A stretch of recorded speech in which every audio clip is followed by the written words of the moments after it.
우리 성경 말씀 보겠습니다. 오늘 말씀은 창세기 2장 15절부터 17절까지 말씀입니다.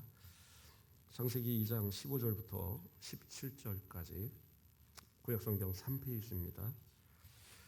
창세기 2장 15절부터 17절까지 제가 봉독해 드리겠습니다. 여호와 하나님이 그 사람을 이끌어 에덴 동산에 두어 그것을 경작하며 지키게 하시고 여호와 하나님이 그 사람에게 명하여 이르시되 동산 각종 나무의 열매는 내가 임의로 먹되 선악을 알게 하는 나무의 열매는 먹지 말라. 내가 먹는 날에는 반드시 죽으리라 하시니라. 아멘. 네, 오늘도 하나님의 은혜가 이 저녁 시간에도 또 충만하기를 주님의 이름으로 축원드립니다. 오늘부터 해서는 좀 성경 안에 있는 인물들을 좀 간략하게 살피면서 가고자 합니다. 이렇게 뭐 한 인물을 몇 주씩 가고 그러지 않고 간략하게 진짜 중요한 내용들만 좀 살피면서 한번 인물들을 쭉 살피는 것도 참 은혜가 되겠다 생각을 해봅니다. 우리가 사실은 성경 안에 많은 인물들을 안다고 하지만 또 자세히 생각해보지 않는 경우들이 많이 있어요. 또 그들이 어떠한 배워야 될 부분들이 있느냐, 또 어떠한 부분이 우리가 배워서는 안 되는 그런 모습이 있느냐, 이런 것들을 좀 생각해 볼 필요가 있는 겁니다. 그래서 오늘은 최초의 사람, 우리의 인류의 시조 아담에 대해서 우리가 한번 살펴보도록 하겠습니다. 아담은 방금 말씀드린 것처럼 인류의 시초입니다. 가장 먼저 하나님이 만드셨고 그 후손이 바로 우리들입니다. 뭐 흑인이든 백인이든 황인이든 색깔만 다를 뿐이지 다 한 민족이고 그 아담을 통해서 나눠진 사람들이에요. 아니 색깔이 다른데 어떻게 민족이 같습니까? 가장 중요한 건 뭐예요? 결혼을 해서 아이를 낳을 수 있다는 게 증거입니다. 원숭이하고 뭐 코끼리하고 결혼한다고 그래서 뭐 코끼리 같이 생기고 뭐 이 반은 원숭이 같이 생긴 그러한 아이들이 태어나는 게 아니거든요. 그래서 같은 종류는 같은 그 종류의 안에서만 태어날 수밖에 없어요. 그래서 종속, 과목, 관문계에서 종이 같아야지만 새끼를 낳습니다. 가끔은 종이 같지 않아도 새끼를 낳는 경우가 있어요. 어떤 경우가 있어요? 호랑이하고 사자. 비슷한 것 같지만 둘은 좀 달라요. 그래서 둘 사이에서 태어나면 라이고 뭐 이렇게 해서 사자하고 호랑이하고 중간쯤 뭐 이런 존재가 태어나요. 그러면 아주 힘 있는 애들이 계속 태어나겠구나. 아니요. 그 다음에 새끼를 못 낳아요. 그걸로 끝납니다. 또 말과 나귀도 마찬가지예요. 비슷한 것 같지만 또 달라요. 그래서 둘을 교배하면 그 새끼는 노새라고 그러잖아요. 그 노새는 또 새끼를 못 낳습니다. 그래서 하나님이 만드신 이 법칙은 자연과 또 우리 사람에게도 동일하게 적용되는 거예요. 그래서 우리 사람들이 흑인이든 백인이든 황인이든 뭐 저기 산 골짜기에 있는 사람이든 저 바닷가에 사는 사람이든 결혼해서 다 아이를 낳을 수 있는 것은 조상이 같다라는 거예요. 그 이유밖에 없습니다. 자, 그래서 아담이 우리의 시초라는 사실입니다. 그런데 이제 우리가 아담 하면 하나님께서 아담을 이름으로 지어주셨구나. 맞거든요. 맞아요. 하나님께서 아담을 이름으로 지어주셨어요. 근데 그러면 아담이 언제부터 이 아담이란 말이 나오게 됩니까? 창세기 그 3장 19절을 보면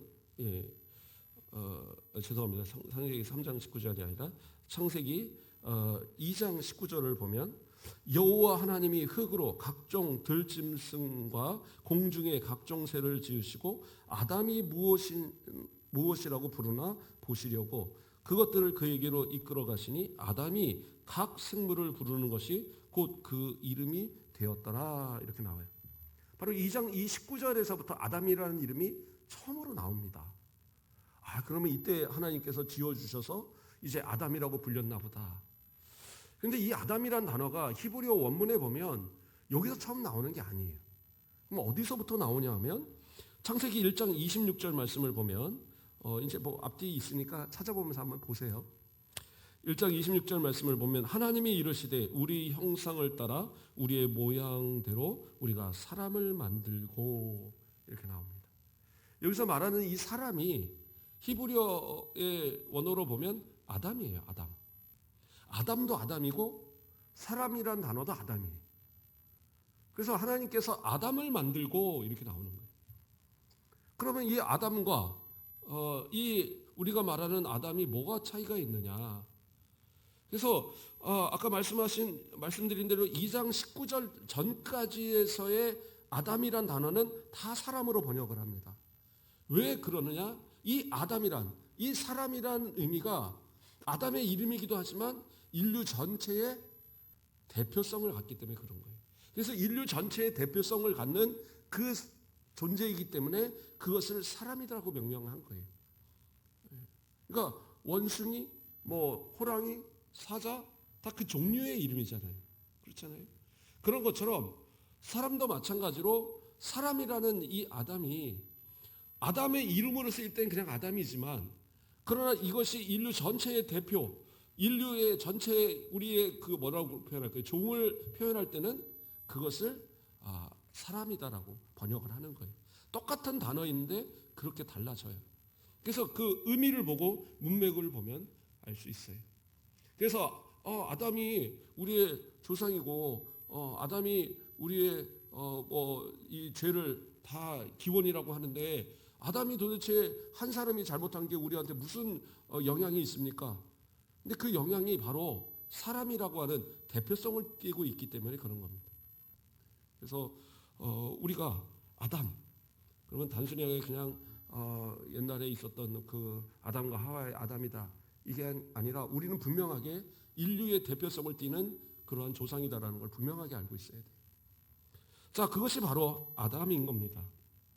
그리고 이 아담이 이제 창세기 1장 27절을 보면 하나님이 자기 형상 곧 하나님의 형상대로 사람을 창조하시되 남자와 여자를 창조하시고 여기서 사람이 또 아담이에요. 아담.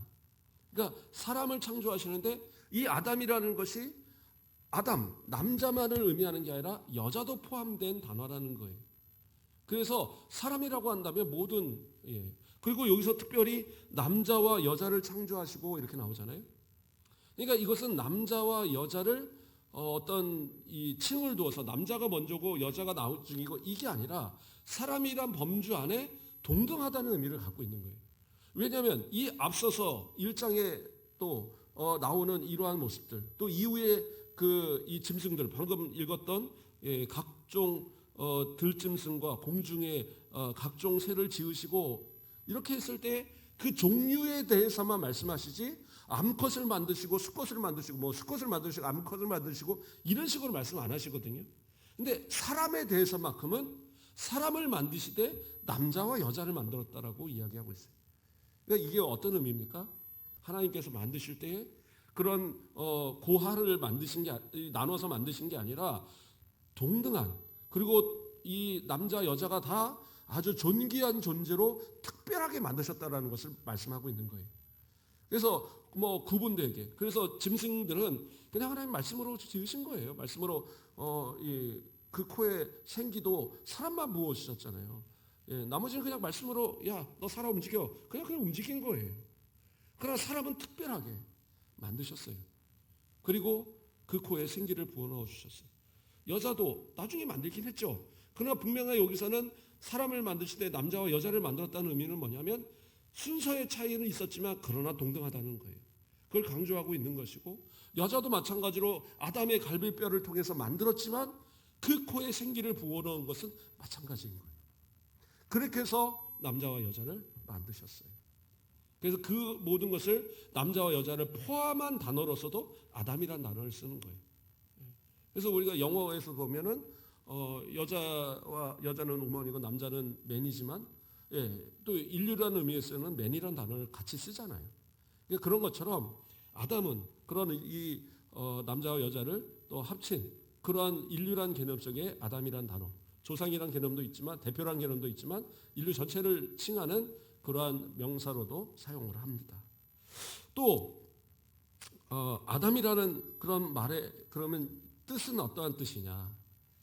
아담은 어떠한 뜻을 갖고 있을까요? 그 유래가 무엇이냐에 대해서는 여러 의견들이 있는데 그 중에 이제 가장 유력하고 많이 보편적으로 알고 있는 뜻은 뭐냐면 흙에서 이 뜻을 갖고 있다라는 거예요. 흙. 예. 그래서 창세기 3장 19절을 보면 내가 흙으로 돌아갈 때까지 얼굴에 땀을 흘려야 먹을 것을 먹으리니 내가 그것을 취함을 입었으니 너는 흙이니 흙으로 돌아갈 것이니라 하시니라 이렇게 나오죠. 너는 흙이니 흙으로 돌아가라. 결국에는 어떤 거예요? 그 재료, 우리를 만들었을 때의 재료가 흙이다라는 거예요. 근데 이 흙이라는 말이 히브리어로 어떤 말이냐면 아다마라는 뜻이에요. 아다마라는 단어예요. 아다마. 그러니까 아다마 비슷하죠. 그래서 그 흙이란 단어에서 아담이란 단어, 또 아담이란 단어에서 흙이란 단어가 이렇게 연관이 된 것으로 그렇게 해석을 하는 거예요. 자, 그래서 사람은 흙으로 만들었지만 원래 하나님이 만드실 때는 어떻게 해요? 흙으로 돌아가게 만들지 않으셨어요. 원래 만드실 때는 정말 앞에서 말씀드린 것처럼 존귀하고 사랑스럽고 보배로운 존재로 만드셨어요. 에덴을 만드시고 그 안에 살면서 그 안에 모든 것들을 마음대로 먹고 그 안에서 영생을 누리면서 살도록 다시는 흙으로 돌아가지 않을 그러한 존재로 만드신 모습이 아담이었고, 그렇죠? 또 구분을 하자면 아담과 하와였던 것이고 남자와 여자를 만드셔서 그 안에서 행복하게 영원토록 살게 하셨어요. 그게 그들의 모습이에요. 그런데 그들이 하나님과의 이 언약을 깨고 범죄함으로써 그들에게 주어진 게 뭐예요? 사망이라는 것이 주어졌지. 그래서 그 사망이 주어지면서 그들의 육신은 어떻게 해요? 흙으로 다시 돌아가게 되었다라는 거예요. 이것은 어떤 의미를 갖습니까? 하나님은 정말로 흙으로 전혀 다른 사람을 만드셨는데 이 사람은 범죄함으로 결국에는 흙으로 다시 돌아가요. 다시 무가치한 흙의 모습으로. 흙 자체가 무가치하다라는 건 아니지만 짐승들도 죽으면 어떻게 해요? 흙으로 돌아가죠. 그러니까 짐승들이나 이 동물들이나 다름없는 그런 존재가 되었다라는 의미도 있는 거예요.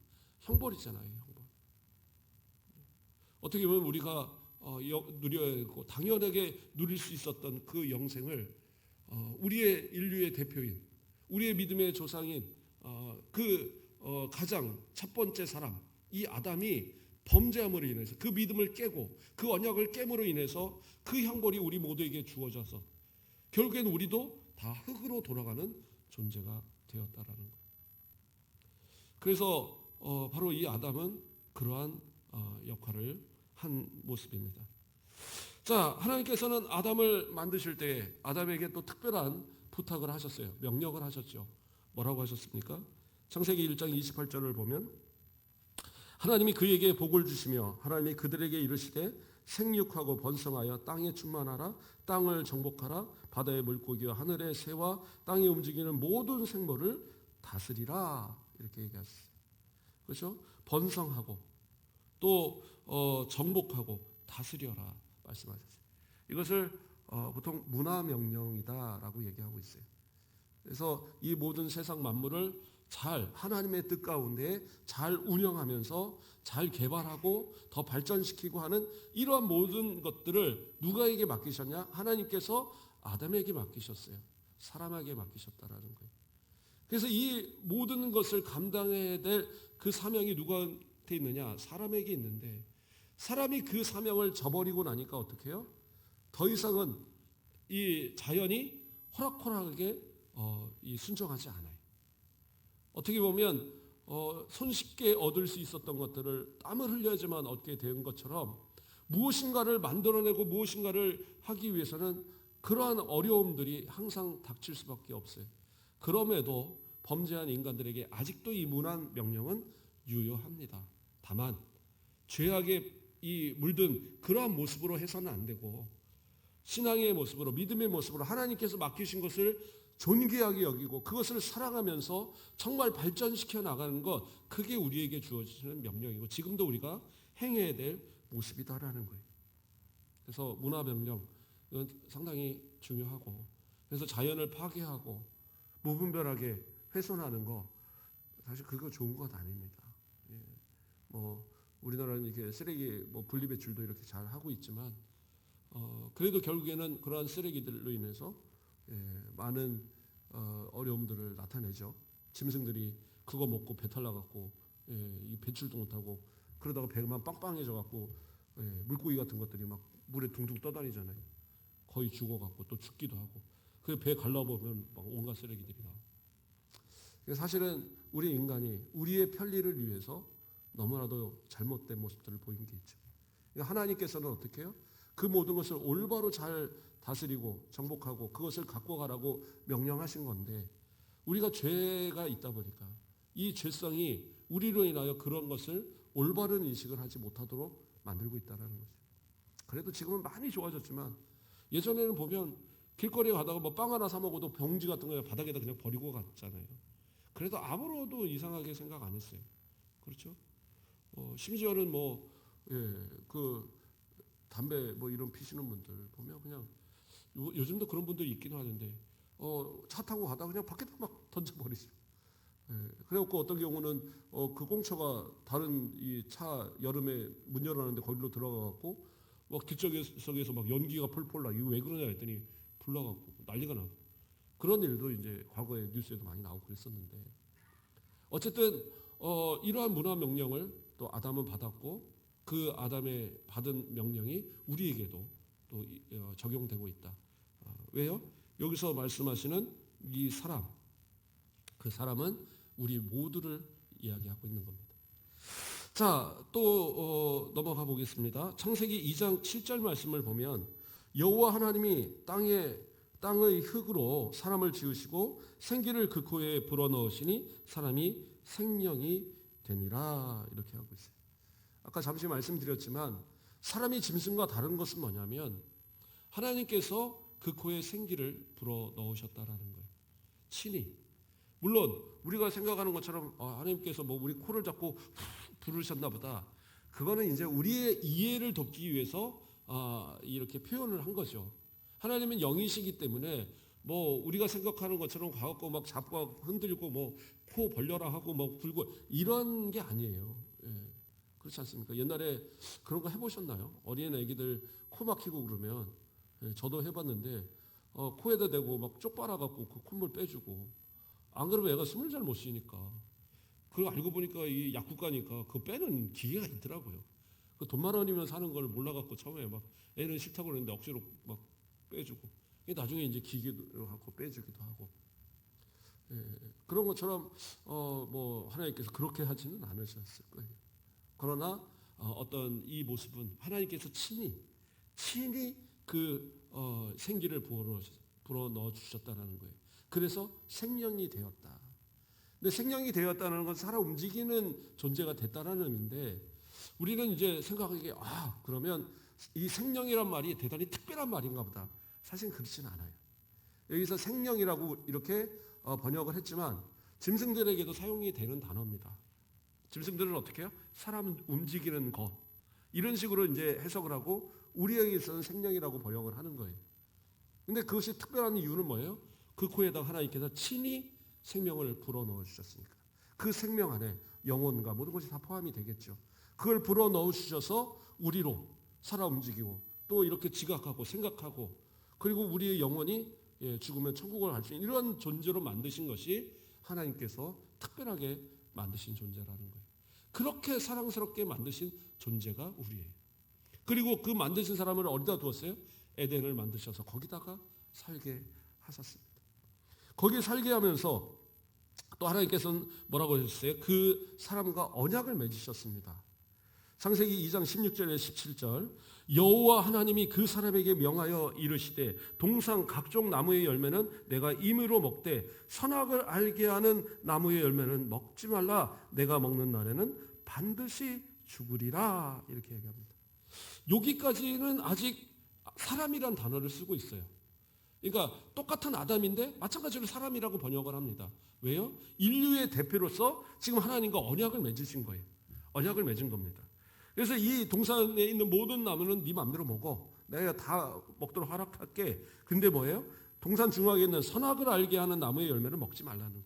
그거 먹으면 어떻게 해요? 정령 죽는다라는 거예요. 이것이 아담이 하나님과 맺으신 언약이에요. 그런데 아담이라고 안 하고 사람이라고 하는 이유는 뭐냐?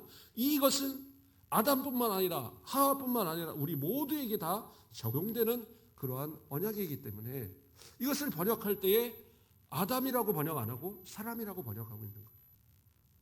그래서 이 아담과 사람의 의미를 우리가 잘 이해할 필요가 있습니다. 그래서 로마서 5장 12절에서 뭐라고 나옵니까? 그러므로 한 사람으로 말미암아 죄가 세상에 들어오고, 그렇게 얘기합니다. 죄로 말미암아 사망이 들어왔나니. 그러니까 바로 이 아담으로 인해서, 이 대표된 아담으로 인해서 죄가 들어오고 사망이 우리 가운데 들어오게 됐다. 그렇기 때문에 어떻게 해야 돼요? 이와 같이 모든 사람이 죄를 지었으므로 사망이 모든 사람에게 이르렀다. 모든 사람이 죄를 졌다라는 거예요. 아담이 지었지만 그건 아담 하나가 아니라 대표성을 띠기 때문에 우리 모두가 다 범죄하였고 결국엔 사망에 그러한 책임이 있다라고 말하고 있는 겁니다. 자, 그리고 이제 하나님께서 가장 먼저 이 아담에게 시키신 일이 있었습니다. 그것이 뭐예요? 짐승의 이름을 짓는 일이었습니다. 짐승의 이름을. 창세기 2장 19절에서 여호와 하나님이 흙으로 사람 각종 들짐승과 공중의 각종 새를 지으시고 아담이 무엇이라고 부르나 보시려고 뭐라고 나왔어요? 아담이 무엇이라고 부르나 여기서 아담이라는 말로 나오는 겁니다. 여기서부터는 이제 아담으로 번역하고 있어요. 이제 더 이상 이제 물론 아직도 대표는 대표지만 그 대표로서의 모든 계약을 다 맺을 때까지는 사람이라고 불렀다가 이제 이 개인에게 어떠한 것을 맡길 때부터는 아담으로 부르고 있는 거예요. 아담으로 번역하고 있는 겁니다. 실제로 하나님께서 이 아담을 부르실 때도 아담이라고 부르셨죠. 예, 이후에 범죄했을 때 아담이라고 부르셨잖아요.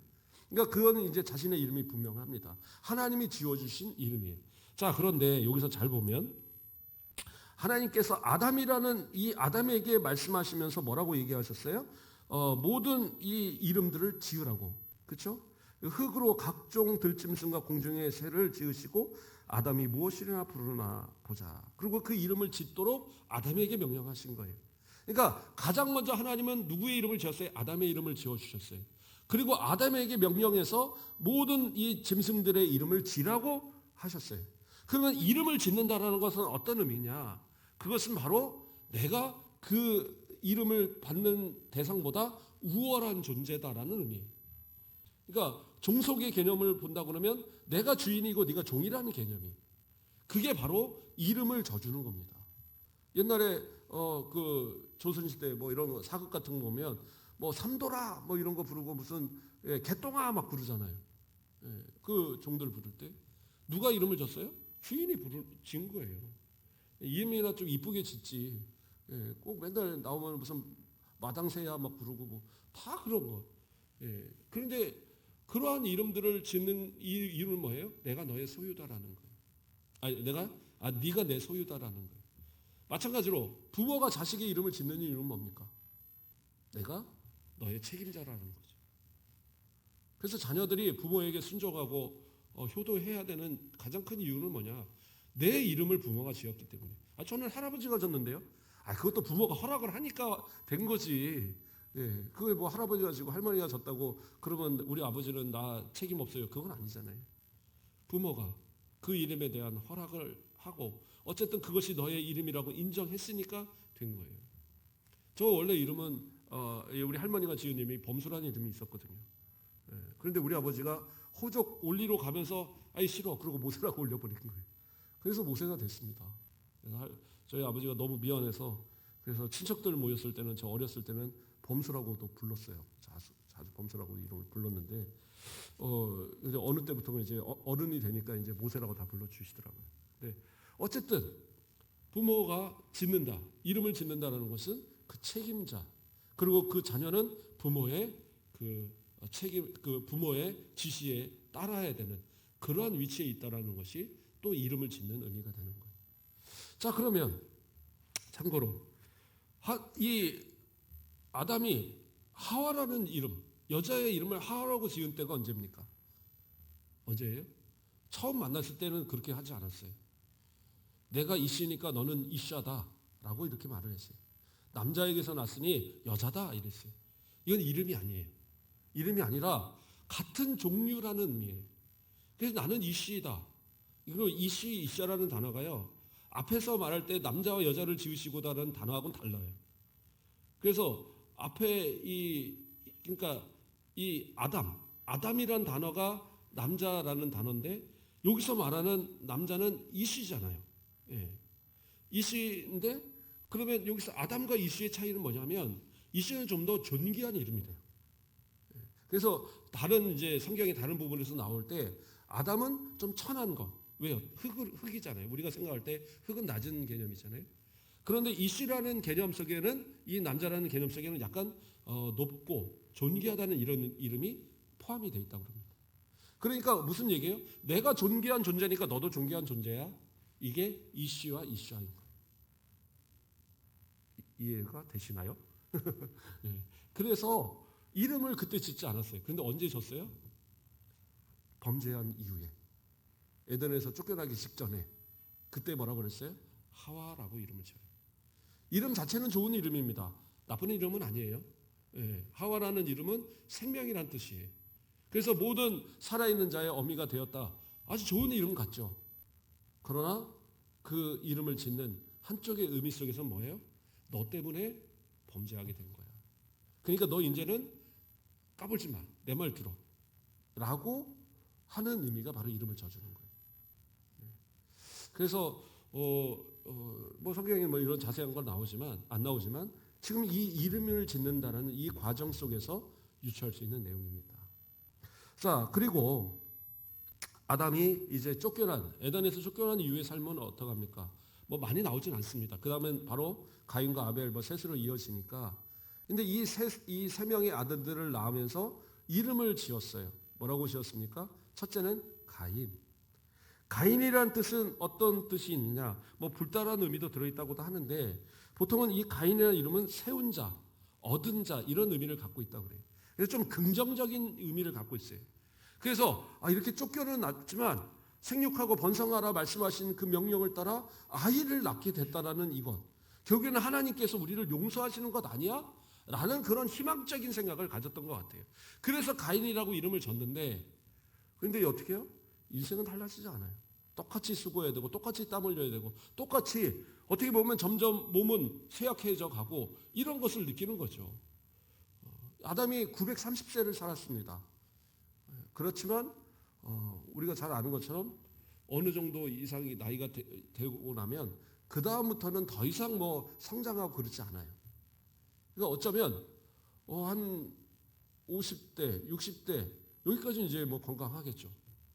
그러나 한 100살이 넘었다고 생각을 해보세요. 물론 지금의 모습과는 좀 다를 거예요. 더 건강한 모습이긴 하겠지만 그러나 여러 모습 속에 예전에 아주 그 팔팔할 때보다는 좀 더 약해진 모습일 것 같아요. 그것을 조금 차이는 있지만 930년 동안의 삶 동안에 천천히 계속 노화가 진행되는 거예요. 아이고 무릎 아파. 아이고 이게 뭐 한 100년 200년 간단 말이에요. 아이고 이거 못 일어날 것 같은데 한 300년을 그렇게 가는 거예요. 차라리 죽으면 죽었지 이거 뭐 이렇게 생각하지 않겠어요?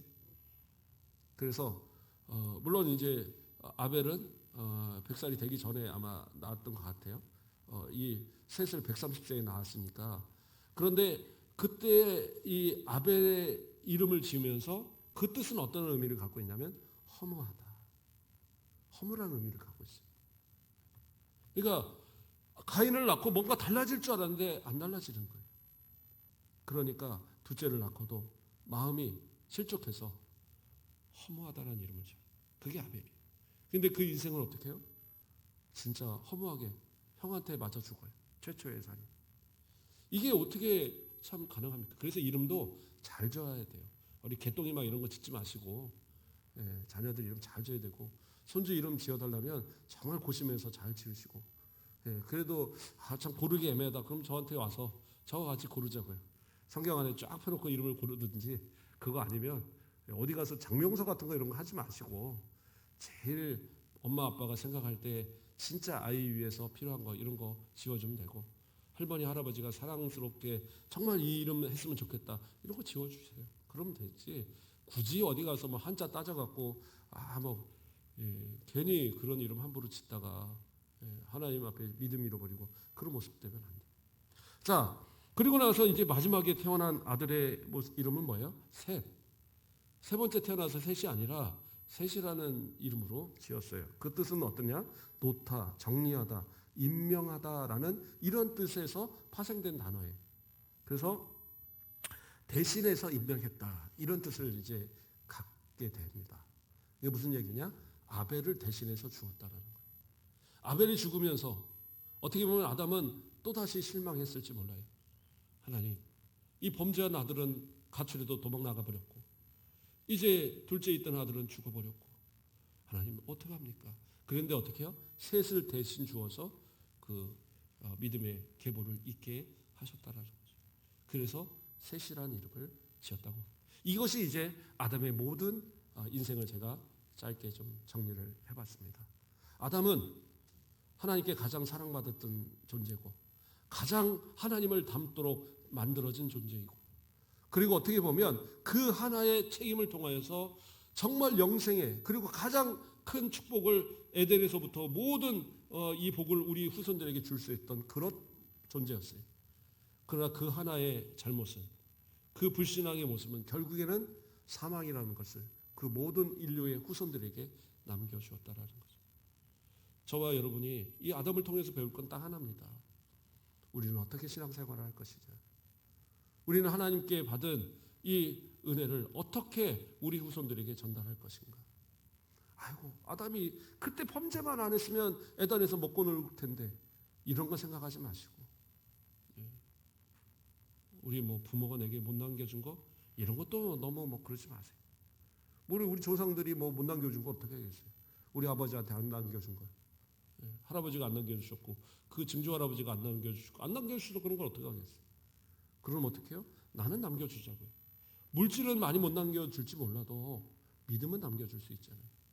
그래서 주 예수를 믿으라 너와 내 집이 구원을 얻으리라 약속하신 그 말씀처럼 내가 믿었으므로 이제는 예수 그리스도를 통해서 구원이 나를 통해서 내 자녀에게 내 가족에게 흘러갈 수 있도록 아담은 사망을 우리에게 줬지만 예수 그리스도는 우리에게 생명을 주셨기에 그 생명을 내 후손들에게 전할 수 있는 그러한 믿음의 조상들 되는 저와 여러분들에게 주님의 이름으로 축원드립니다.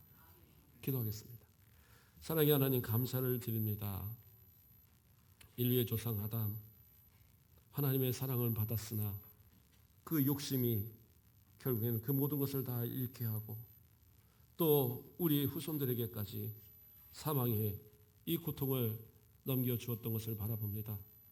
그러나 이제는 우리는 믿음으로 살게 하시고 예수 믿어 저 영원한 천국의 영생의 소망 가졌사오니 이제는 우리의 후손들에게 주님 오시는 그날까지 참된 믿음으로 참된 신앙의 본으로 넘겨줄 수 있는 우리 모두가 되도록 축복하여 주시옵소서. 감사합니다. 예수 그리스도의 이름으로 기도드립니다. 아멘.